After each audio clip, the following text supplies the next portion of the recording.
standing is not a bad option, till the chair is there. In fact, I like this format. Thank you so much. I think Google did eat our lunch because many of us didn't have that lunch today. All right.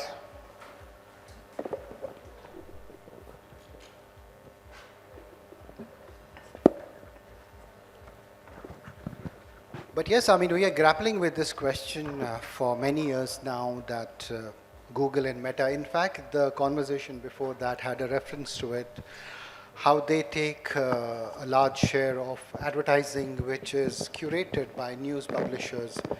And not only that, publishers have powerful assets. They have trust, context, loyal audiences, and first-party data. But despite that, they need to reshape the narrative, and that's the conversation we will have today.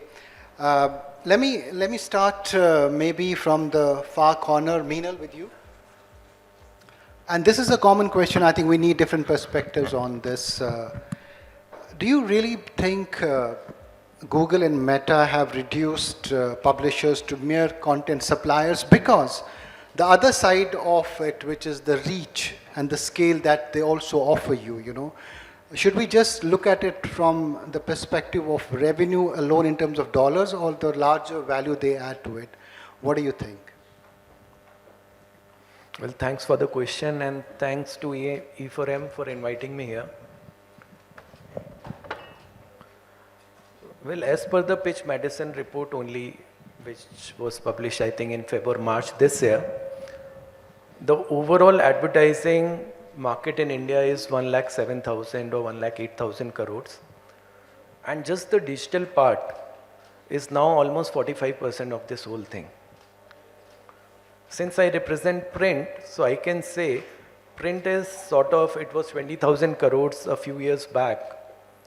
And post-COVID, this year, they've just managed to come back to that figure. So obviously, Google has taken a big pie out of the overall advertising pie in the country. But yeah, the publishers are having different ways and means to sort of generating revenue, increasing that revenue. I think I'll add more after the other panelists have also spoken about it. So I don't want to say that in those terms, but Google and Meta, they are now not just the tech champions, they are a complete ecosystems. So they are providing reach to all the publishers, but without the revenue. Right. Avinash, your initial thoughts on Google, Meta, and what they are doing to publishers. How do you see this overall? What is the way out, if you can share your initial thoughts? Well, first of all, I do not know if there is a way out or people want to get out of it. That's a bigger question. Okay. I led a DNPA litigation in CCI against the big tech. We drafted a long note on how big tech are, while they are distributing our content, the revenue share is not proportionate or transparent. So there are multiple problems here. First of all, I don't think so Google and Meta companies are a problem. The problem is this technology which picks up randomly any content, then curate it. See, if they are distributing your own content in as it is form, your chances are you'll get some ad. Now there is the dispute would be the transparency of the business, right? As to how much audience they are delivering and what ratio they're paying you. That transparency is not there. But first of all, they should distribute your own content. But the problem is not there. The problem is that they have become publisher. And when they are curating a content, mixing from different pieces of pie together, today you forget about Google and Meta. Today ChatGPT or Gemini or other kind of AI tool is giving you the news the way you want to curate. From picking up, crawling over different publisher sites. So it is the media companies who has to think now in this kind of environment, how do you navigate? And the question to the panel and to you is that the answer lies in how WSJ, Financial Times, New York Times still does very, very well. Absolutely. Rohit, we saw, there was resistance to it. We saw what happened in Australia. if you read that, do you think that was a perfect way of approaching a counter to those, the monopoly they have? Do you think that was a perfect example? All right, so I'll answer this question into two parts. One, I think the part that you are asking, I think, to my opinion, I think it's perfectly fine. We should have done that. And I think maybe they have led the way in the first instance, and maybe I think a lot of countries will follow the same suit. I would also like to comment on, did Google eat my lunch? How many of you have seen a YouTube Shorts ad in newspapers?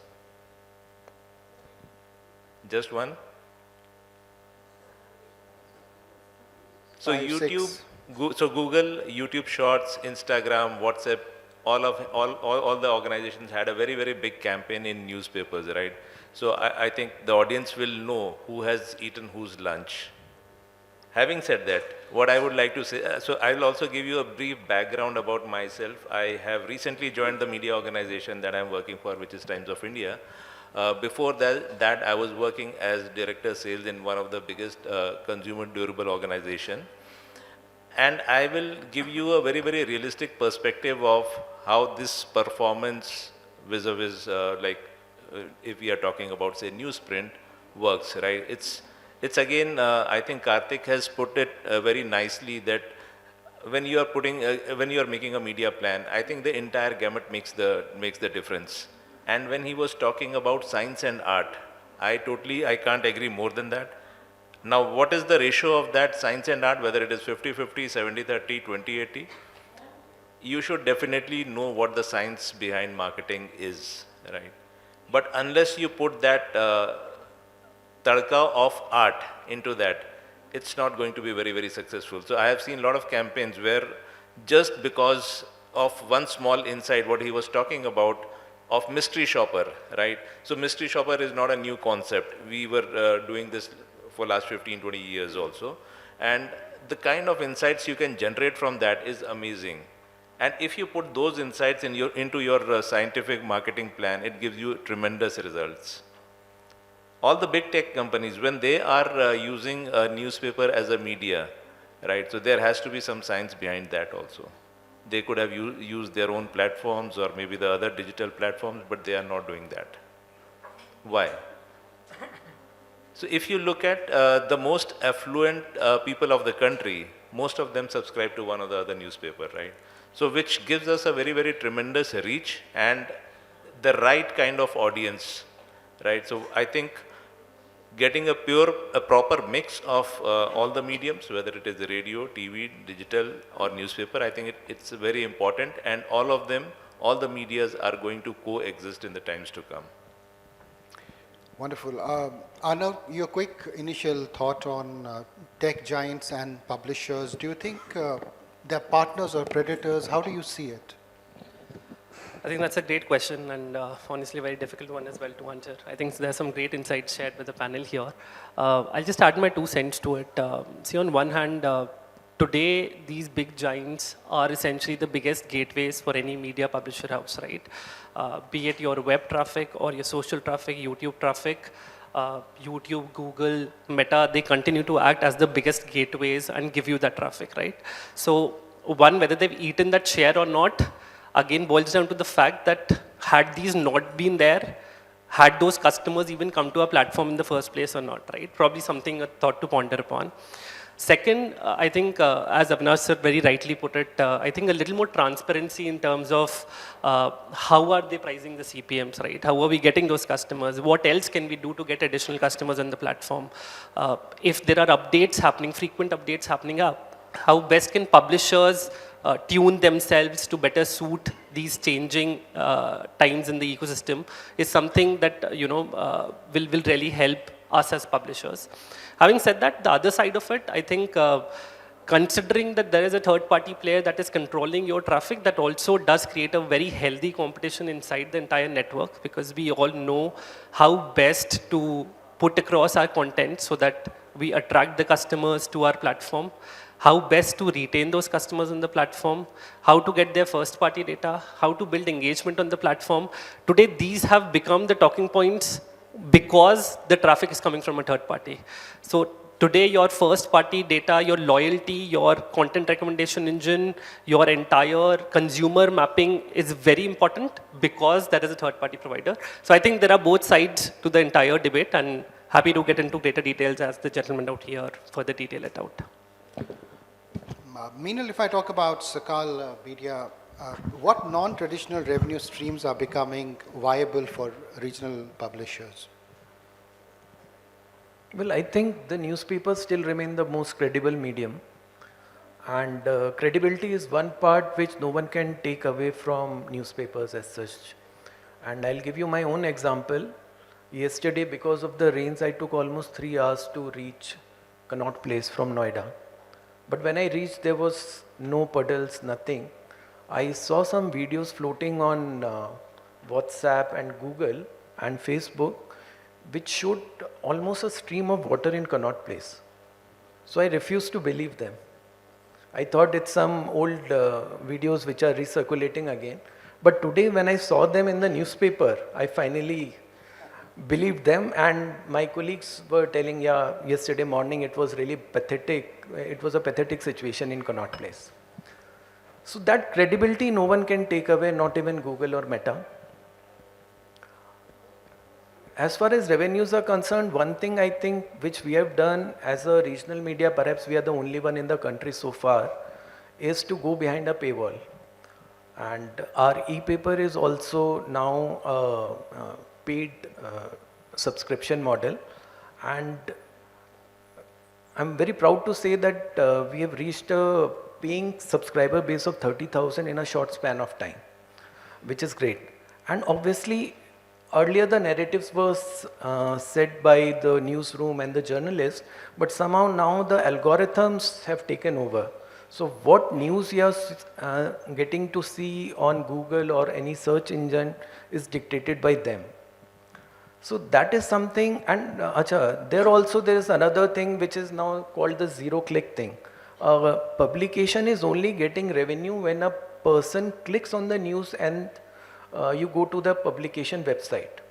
But with these AI models coming in, when you are getting that, the Gemini is presenting you a synopsis of whatever is news in that media, the newspaper publication are not even getting any pie out of that. So that is something like Avinash mentioned, transparency has to be there, and perhaps India will have to follow the Australian model very soon. And we also want to follow the New York and Wall Street model. Avinash, question to you that can we replicate, can we get out of this vicious circle by kind of adopting, that model? And why can't our publishers do that? What New York Times did, what Wall Street Journal has done? See, first of all, currently Indian publishers are doing a great job, I must tell you. I worked for my 29 years of television, career in media, 25 years I worked in television. And when we started television business at the onset of the millennium, we said that we are going to replace print because the print will become a stale. Who is going to read newspaper tomorrow when you have already said whatever you have to say or show the previous night? But it has over next 4 or 5 years, by 2005 or 7, if I may say so, newspaper invented themselves, reinvented themselves. Today, if you look at the headlines, what Meenal just talked about, first of all, print, anything that is printed, you believe in it, that it is true. That's how our scriptures are, right? All scriptures are printed format. Right? Why? Good connect, yes. Second, what you see, you believe. So television is doing that job, but that's why most of the time the social media collapses because there is no authenticity. And today, in the case of AI, I can create any video, whatever I'm saying today can be twisted and turned and converted into something else. Newspapers are doing a great job in India, whether it is Dainik Bhaskar, Times of India Group, Shakal Group, or for that matter, even regional publications like Deccan Herald, you have in Malayalam Manorama, Inadu Group, they are doing a fabulous job in curating world-class content. The problem is not there. The problem is that apart from social necessity headlines, nothing should be available for people to see. That courage The management and editor has to take both. And most of the time I can tell you, because I worked on the management side, it's the editorial pressure which puts this content online. Oh, my article is not being read by so many people. Oh, my video is not being seen by so many people. So what? They are not paying your salary. But what is happening is that in the rush to put the content forward, that's one set of problem, okay? You are losing your revenue. Second, one has to think twice before you write anything or show anything. In today's world, when everybody is a publisher and everybody is a video journalist, okay? What value you are adding? If your news curation is largely chasing events, then I'm sorry, nobody is going to pay for it. Today, even today, the Fox News is double of what all news channels put together in America. And they don't chase any event. You have to make compelling content. And as long as our publishers are able to do it, I think there is a market for it. So it boils down to looking within and creating that kind of sticky content, right? So people can subscribe. Rohil, I'll just like to add on here. In our case, what Sakal has done, in case someone wants to access some news or some item, they can only access the top headline or 1 or 2 lines. In case they want to read more, they have to pay for it. So that is one, that is something which we have done to get revenues. Wonderful. Rohit, do you think a consortium of publishers can rival Google and Meta's scale and targeting with a smart alliance? Do you think that is a possibility to tackle it? Yeah, I think it's a very important and good point that as a news publishers we should have a consortium where we can have maybe a strong bargaining power with those likes of whether Google or other ones. I think it's important because I think somehow the way Australia has led on this one, I think we are somehow lagging in this, and we should definitely come up as a single voice and create some impact into this. Your thoughts on this? Do you think you want to add to this? So I'll answer both the questions, the second one as well as the first one you asked.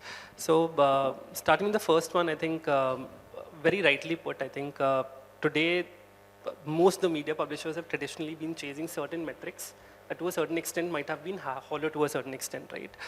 We're banking upon those page views, but what is the real value that those page views are contributing to the organization is something that needs to be looked at, right? What is the effective CPM the organization is getting out of those CPMs, right? How many repeat users are you getting through those page views that you are generating, right? Or is that just your clickbaity headlines that is just attracting the customers to you? I think some things to really look into, but yes, compelling content and ensuring that you have a higher average long-term value of the customer is something that we need to focus upon. I think if you go to any D2C organization, the prime KPI that they usually look at is the average ARPU that comes out of a customer, right? I think the day media publishers start looking at all their users in terms of the average net value that a user is contributing to the organization, whether it is in the form of paywalls, in the form of subscriptions, whether in the form of registered paywalls, I think definitely we can look at a long-term future for the organization. Coming to the second one, which is around having a consortium, I think, yes, definitely. I think there are other countries that have set a benchmark before us. However, the asks here may or may not really be similar to what the other countries have done, because the model on which some of these big tech giants are working is changing by the day, right? So if today your AI mode has taken over, or a largest chunk of your traffic is going to AI, probably the negotiations may or may not necessarily be around your traffic, but it will be probably around a different kind of collaboration wherein their LLMs also need a whole chunk of data to train their model on, right? If you're producing that superior content, if you're actually putting in so much effort in generating high quality fact-checked content, how can you partner with these tech giants in ensuring that their LLMs get trained on our data?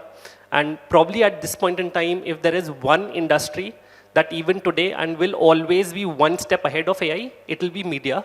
because we are the ones who generating content, who curating content, and therefore the AI will train on the content that you generate tomorrow, right? So since you're already one step ahead of it, leverage it and make the max out of it. You know, personalization is also a big point here. And to you, Meenal, do you think personalization is only for tech platforms, or can legacy media personalize too? What do you think? No, there are user contented stuff, and anyone can create that. I think in India, India Times did it long time back, and other publications are also doing it. We have also done the same. I'll just like to add on something here. Um, when I was chatting outside with some of the audiences here, someone told me, how can India survive without Google?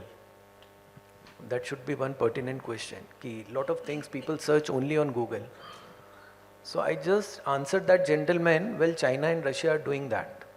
So Google, still now, they're not there. So I think something similar, perhaps in case some of the larger publications or search engines or our tech companies can take a lead, there can be answers to that also. Avinashi, I want to come back to this question of looking at this conflict of sorts only in terms of dollars, you know. What about the reach and the scale they give you? Are we not seeing the entire picture and then say, yes, is this a little bit fair process in that sense? Do you think it is that way? No, they are extremely unfair. It's opaque, and there are no willingness to reveal or share either the knowledge or the revenue, okay, from the big tech side. And obviously, it's their own platform, it's their own coding, and etc. In my previous job, I was also the president of the News Broadcaster Association, and we had a one-on-one chat with the Google MD and CEO, and they were very clear that these algorithms and these designs are done in California. They have no control here, and what they can best do is to navigate us into their own area of work as to how to deal with this situation internationally. Having said that, look, the problem is that the one company owns the entire supply side and the demand side on the digital world. Almost more than 90%. I ran a media business for many, many years. If out of my 100 rupees revenue, only 15 or 10 used to come from digital, while digital reach was almost double of what my TV reach was. How is that possible? That means that for reaching the same set of people, consumers are paying me far less. But that's not true, because if you look at the same site, same time agency business and the business of big tech from the advertising and publisher side, all publisher, I was the board member of DNPA, all publisher put together was not even 2,000 crore. All publisher. While look at the publishing side revenue from the big tech, into how many crores.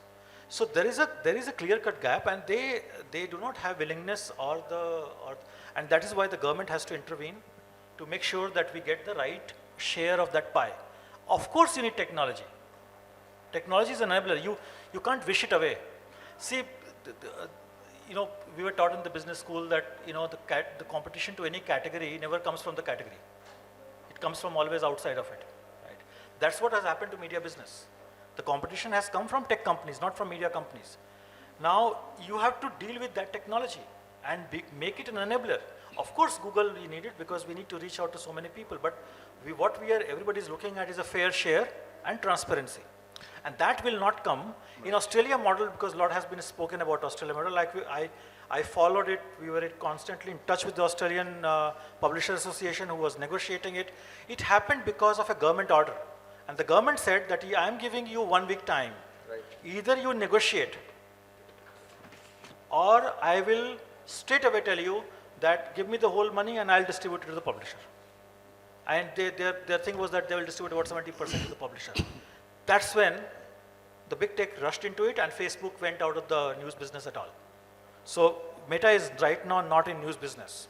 Meta is in other businesses. There are other problems also, since we are talking about revenue. Okay. With the publisher side, why you are putting a TVC, I'm talking about soap, TV serials. Why you are putting a TV serials one day in advance on your own OTT platform? That too you are not serving any ad there. Hardly, if there is any. That means you are asking consumer to move away from cable, right? And cable is the one which is giving you money. Today, if there is a problem on the side of entertainment channels, I think largely the problem is that content for which you have to pay the cable wala is easily available on OTT. One password entire family is sharing and everybody is watching at their own time. If you publish the same, like what he said, Minal said, that if I don't get more than headline, then I'll be compelled to pay. But if I'm getting the entire Big Boss live at my home, why will I go to TV to watch it? And where the advertising revenue, subscription revenue, both are coming. Thanks for the elaborate take on this. Rohit, do you think there is still a possibility of strategic collaboration with big tech, or must publishers push back? Do you think there's a middle way? See, I think obviously you should always keep your communication channels all open, and I think that's the first way of negotiating, because you can't have a very closed kind of a interface with each other. Having said that, see, I would like to talk about this. I think both the gentlemen were talking about how to monetize this thing. I think so. In Times of India, if you go through the app, I think most of the content is available for free, right? And there are very few articles which are like we were talking about personalization, right? So there are a lot of in last few years we have invented and innovated a lot in terms of how the content needs to be presented. If you look at the content, so there are some columns like Times Techies. There is something called Times Parenting, right?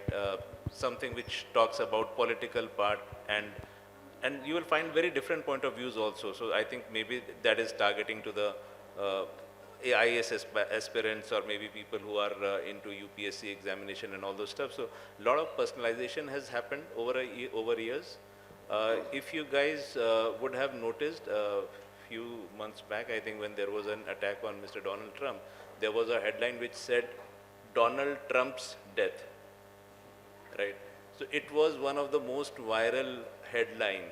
So like he was talking about the kind of content that we create. I think nobody is going to take away that from us, and that is our strength. So we will be always one step ahead of that. The entire content, or maybe the few of the good content, also gets viral on social media using those tech platforms. I think so. It's a way that everybody has to coexist, right? So since it's a position where we are at a point of transformation, there is always a pain. So we are currently in that point. So I think we are all feeling a lot of pain because of these transformations. Once I think we have gone through it, we understand how to coexist in this atmosphere, I think life will be much better. So another example, if you look at the sales atmosphere ecosystem of the entire country, maybe around 15-17 years back, there was no modern retail, right? No Reliance of the world, no Chroma, no D-Mart and all those stuff. The life was very simple, only with traditional trade channel partners. Look at the advent, how they came, and there were a lot of resistance from the traditional trade players. So they were undercutting, and they were doing all sort of gimmicks that they could do to unsettle these people. But then, after some years, both are now coexisting, because they also, just for the sake of acquisition of consumer, they were also discounting. So that is the only way they are able to attract. Not the only way, but one of the most easiest way. So they could also advertise, they could reach out to the consumers in a different way. Everything was happening, but now over a period of time, those things have settled down. Come 2013, 2014, or maybe around 2015, when the online companies started coming into India, the big ones, I'm not talking about the small D2C ones, you have seen the kind of disruption. You were getting products much below the cost price of the organizations also, right? But now, over a period of time, again, there is a profitability pressure over everyone. You have to, as an organization, you have to show a lot of profits also. So things have started getting into stabilization mode, and they are more or less, everyone is coexisting, and you won't find very, very steep discount in one or the other channel, right? So again, I think in our media industry, we are also encountering this kind of problem. Maybe, I think, few years down the line, we would be in a much better position. Okay, we have around 5 minutes. Arnav and Meenal, I want to combine this question for both of you. So one of the engines where the change can happen is the content side. If there is sticky content, of course, we can bypass the other, dependence. What are you doing on that front? How are you strengthening your content engine to both of you? You can start. Correct. No, that's a great question, Royal. I think the future, or let me say the present, is of audiences and not just traffic, right? How well are you able to identify your audience sets? What are they doing? How engaged are they? Will essentially determine the future in which you're taking your organization in. Content obviously plays a very, very critical role over there, but also how that content is pitched across to the right user so that they engage with it. The right piece of content might be very engaging for a person on this side, but might be completely disinteresting for something on the other side. So very interesting to first carve out a clear personalization and optimization journey for every user that's coming on the website. We've implemented a single sign-on across all our 37 odd websites, wherein the behavior mapping happens across the entire group network, and you know that if a person is consuming something on your group website, what are they more likely to consume on your website, and you pitch across the same kind of content to them so that you get a greater engagement, right? At the same time, start using your own personalized direct channels to the customer, be it your newsletters, be it your messengers, be it your app notifications, web notifications. I think that is where you directly reaching out to the customers with the right communication that will help you get engaged. Lastly, I think very important that we move away from low quality page views to higher quality page views, which to a certain extent are also dependent upon the kind of content that you're posting.